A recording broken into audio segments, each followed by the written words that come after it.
Bonjour les amis. Je vous salue au nom de Jésus-Christ. Voici la suite encore sur le projet du mariage. Pour le moment, je vais vous décrire les points sur lesquels on va se concentrer, les connaissances qu'il nous faut pour réussir le mariage. Dans Éphésiens chapitre 5, Dieu nous dit que la femme doit se soumettre et l'homme, le mari, doit aimer sa femme. C'est ça vraiment la base, la fondation du mariage. Si l'homme ne reçoit pas du respect ou bien la soumission, en tout cas, il sera difficile qu'il puisse continuer ou bien il va seulement endurer, il ne va pas se jouir de son mariage. Si la femme ne reçoit pas l'amour, elle ne va pas être contente et il y aura des difficultés de faire venir la joie dans ce foyer particulier.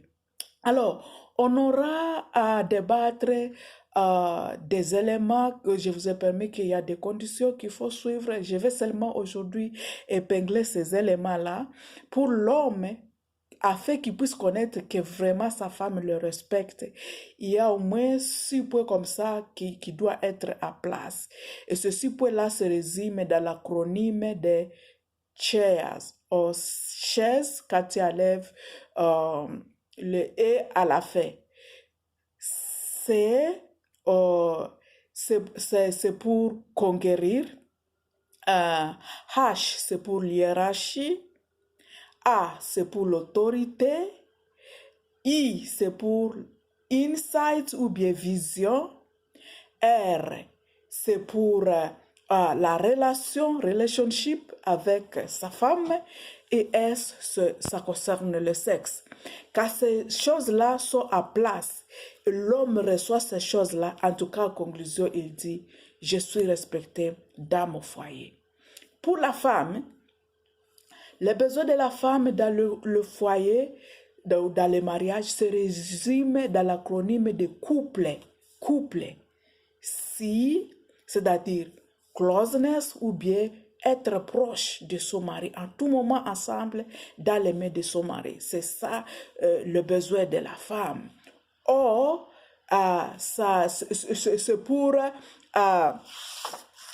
c'est pour or, laisse que je puisse vérifier ici dans mon cahier, là où j'ai écrit c'est cet acronyme de couple.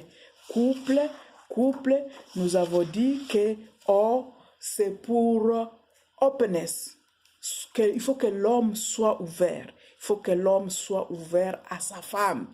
Que la femme puisse connaître tout ce qui se passe dans la vie de cet homme-là, dans la vie de son mari.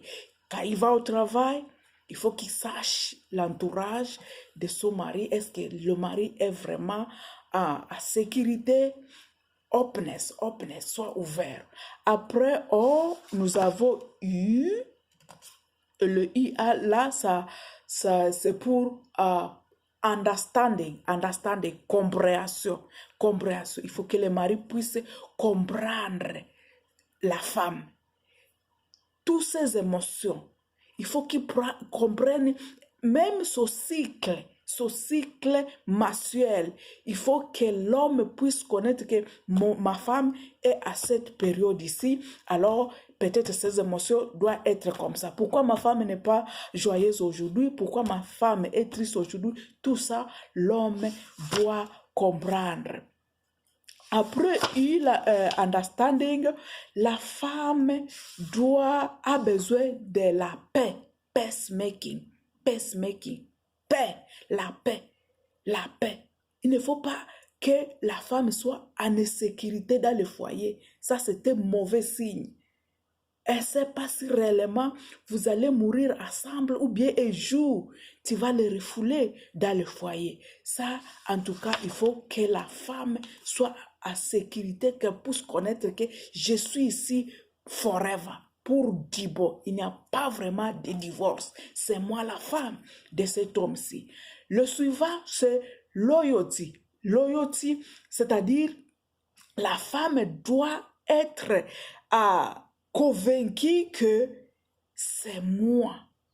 She needs to know if you are committed to her. Est-ce que vraiment tu ne mets pas des yeux ailleurs pour chercher la remplacer?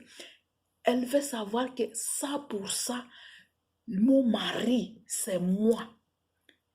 Tout ce que le mari fait, ça concerne le bien-être de cette femme-là.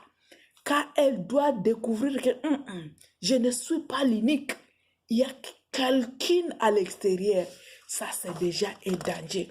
C'est déjà un problème dans votre foyer. Le dernier point, c'est estime. Il faut valoriser ta femme. Il ne faut pas la ridiculiser.